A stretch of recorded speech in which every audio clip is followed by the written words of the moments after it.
My presentation is on Mark Walker's Ship of Fools: Why Transhumanism is the Best Bet to Prevent the Extinction of Civilization.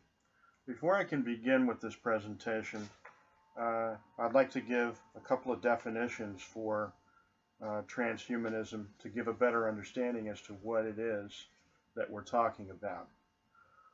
Transhumanism defined is the intellectual and cultural movement that affirms the possibility and desirability of fundamentally improving the human condition through applied reason, especially by developing and making widely available technologies to eliminate aging and to greatly enhance human intellectual, physical, and psychological capacities.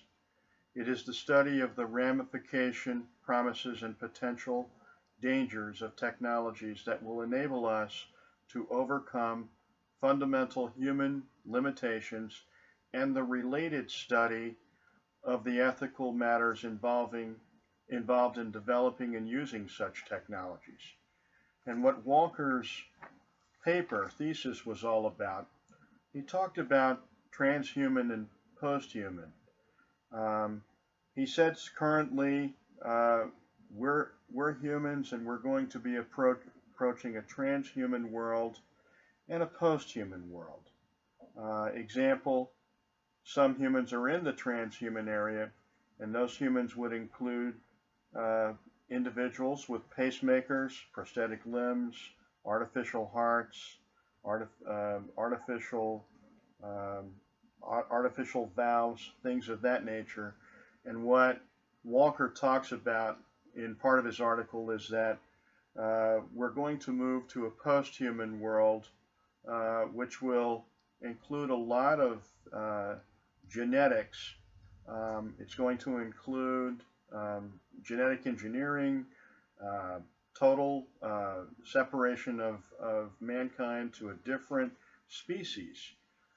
He likened it more like chimpanzees were to us in today's world.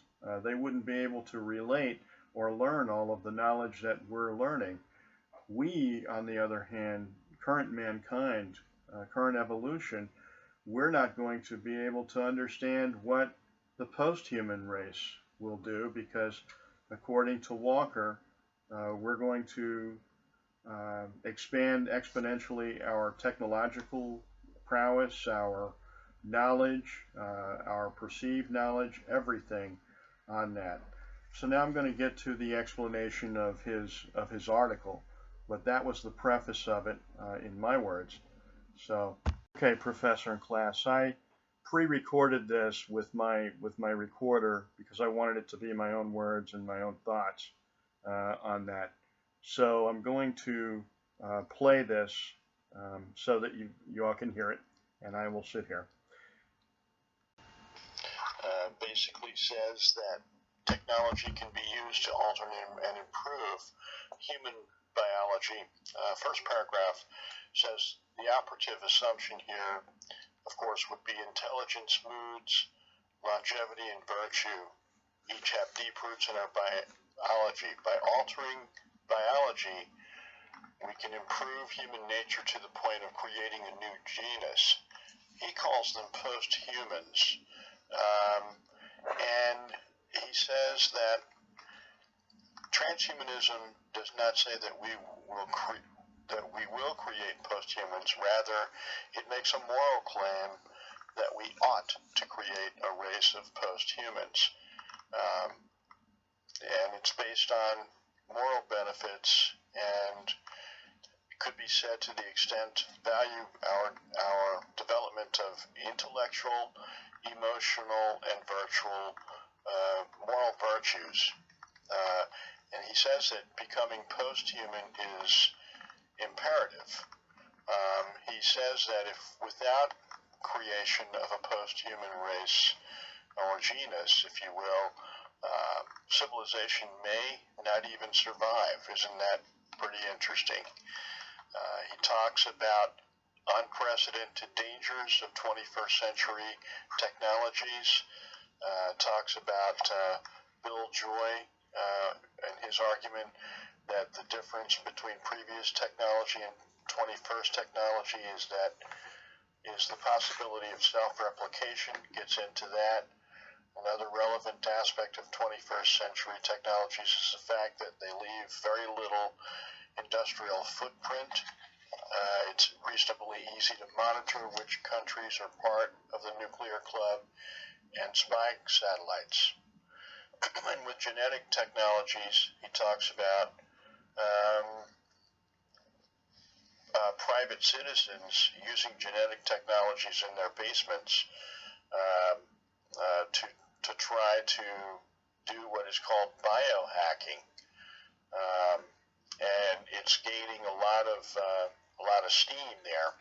Okay, on that, working with cells and genes, making building circuits by creating standardized biological parts.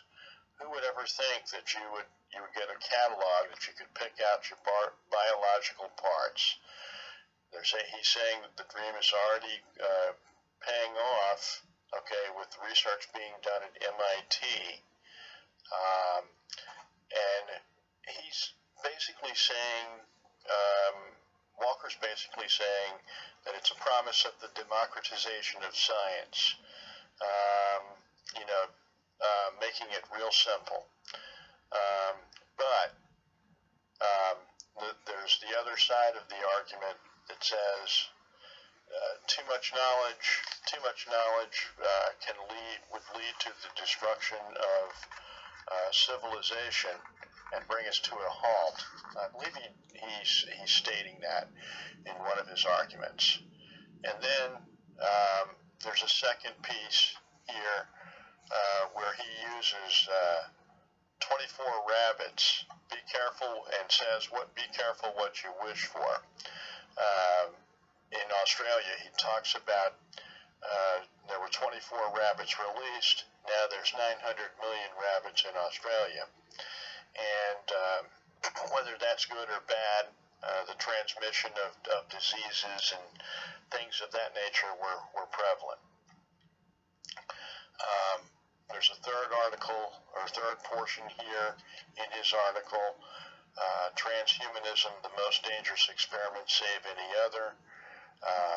He's basically saying if we eliminate the technologies as suggested by Joy, we permit them for world engineering purposes only, or we permit them for world and person engineering purposes. He calls it relinquishment, or the steady as she goes, and transhumanistic futures. And then he talks about relinquishment. Let us think about what it means to forego any use of 21st century technologies. Would be to relinquish that technology. And if we relinquish the technology, it requires us to stop future developments, turn back the hands of time, and technically speaking, we want to keep ourselves completely immune from the potential negative effects such as genetic engineering. We would destroy all the tools and knowledge of genetic engineering and relinquish that, not giving us a chance to see what would happen in the future. He actually rates the chances for relinquishment as a strategy pretty close to zero, he says, and he also indicates that it would fly in the face of the first law of ethics of technology, that technology evolves at a geometric rate while social policy develops at an arithmetical rate. In other words, what Walker is saying is changing societal attitudes take a much greater time than it does for technology to evolve. He's basically using that as a relinquishment argument. The other option is steady as she goes, transhumanism, and basically what that is it stems from the fact that there's enormous resources devoted to the development of genetic and nanotechnologies for world engineering purposes, and we should continue with our current norms. And he indicates two problems with that, two issues. First, that there's worry about an effective ban on person engineering is likely to be. The likelihood of an effective ban will depend on what policies are adopted. And a notable exception here is another writer, Fukuyama, who has made suggestive recommendations on the development of person engineering. If implemented, those recommendations will reduce the number of attempts to person engineer. Fukuyama says that the steady-as-she-goes strategy may reduce gross number of experiments, and the outcomes of those experiments may prove to be benign. Unlike transhumanists, they're less likely to be worried about ensuring that post-human world as virtuous as possible. The second reason, primary problem, is that there's nothing here that was addressed concerning the dual use problem, the development of 21st century for peaceful purposes necessary to bring with them the prospect that the same technology can be used for civilization ending purposes. Walker does not agree with Joy about what to do with the threats. He says he's in full agreement that they exist and that we would be foolhardy to ignore them. Where Fukuyama is weakest, he has almost nothing to say about the destructive capabilities of 21st century world engineering, how institutions he proposes would control their deadly use, a world where we continue to develop 21st century technologies means that the knowledge and limited equipment necessary for individuals to do their own world engineering, and so potentially have their own civilization-ending projects, accidentally or purposely, will only increase. So at worst, Fukuyama's proposal is foolhardy. At best, it's radically incomplete.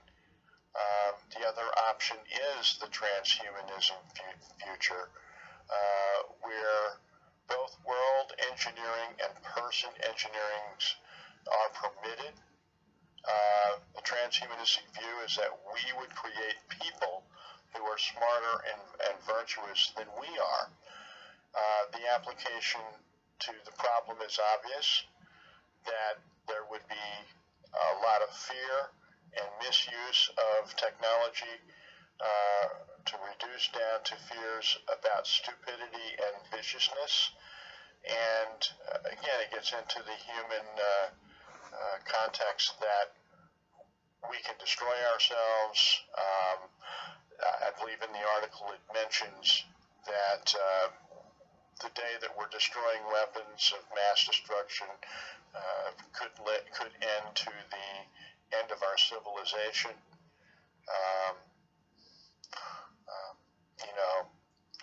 And also in the conclusion, which I agree with those who think that a transhumanistic future is risky, often have something like the following reasoning in mind. If we alter human nature, we will be conducting an experiment. Everything is a great experiment with risks, basically, in this conclusion. And we don't know the outcome. If we do not know the outcome,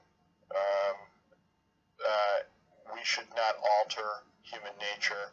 But then again, my question is if you don't experiment or don't try to move forward, then are you stopping progress? And he goes on to say that the problem with the argument is that he uses genetic engineering, and he says that it has the potential not only to destroy civilization and create a post-human race. We are already in the uncharted waters, so we must continue to experiment. And the question here is not whether to experiment, but only to question which social experiment will we conduct. In this article, he talked about women's suffrage and how women got the right to vote. How women, nobody knew what was going to happen with that. They called it the Great Experiment. With women's suffrage, it went on to democratize further our society, and that was considered a success. The failure that he talked about was, interestingly enough, he used prohibition. Prohibition was the repealing of alcohol consumption in this country, or the abolishment of alcohol consumption in this country. And boy, that brought rise to many, many things. I even remember a story of Joseph Kennedy. That's how he got his start with the bootlegging, bringing it into this, having it brought into this country and distributed. It's very interesting. And then the amendment to finally repeal prohibition in 1933, because it was a great failure and brought about a lot of prohibition had brought about a lot of social unrest in this country. Who knows? You could even argue the point that the Great Depression could have been some of the ills of the Great Depression was part of that. All in all, I think that Walker presented a very good case for transhumanism. I agree with his thought process. Even though humanistic future is risky, I do believe that we should, the same as he, conduct experiments of great magnitude if we don't know the outcome. And if we do not know the outcome, we ought to know to alter human nature. And the time of post-humanism is coming before us. There will be another genus, another race, if you will, probably a combination of machine and human genes, I would suspect. It's all here, it's all available to us, and I think there's going to be a lot of good. And I preface and I go forward and I say the ending to Walker's conclusion, I thought it really neat. To the extent that we do not put more thought and energy into the problem, one can only lament the sad irony that, steady as she goes, seems an all too apt order for a ship of fools. And I ask the question, if we don't move forward towards a post-humanist society, are we a ship of fools? Thank you.